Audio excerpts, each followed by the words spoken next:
know I don't really like to toot my own horn, but toot toot on this one. Let's turn all of this into this. To the ingredients.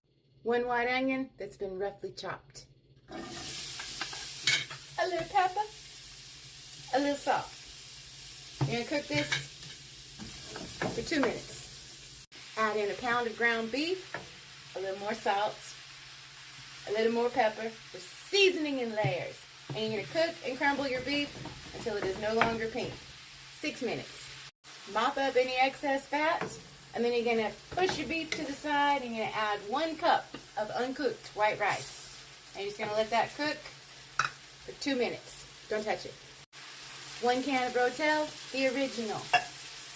1 can of black beans, drained and rinsed. 4 ounces of green chilies, right out of the garden. Put it in there. 1.5 cups of frozen corn. Tablespoon of cumin. Dash of cayenne. Tablespoon of chili powder. A little salt.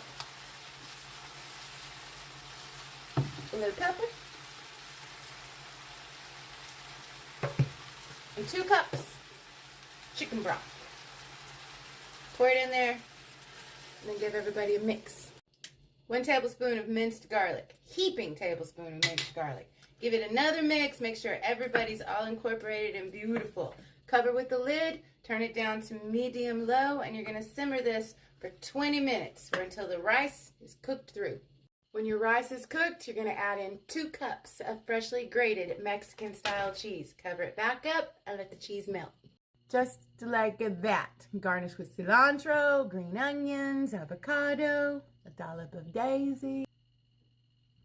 You know I don't really like to toot my own horn, but toot toot on this one. Y'all better go make it. It's so good. Mexican beef and rice skillet.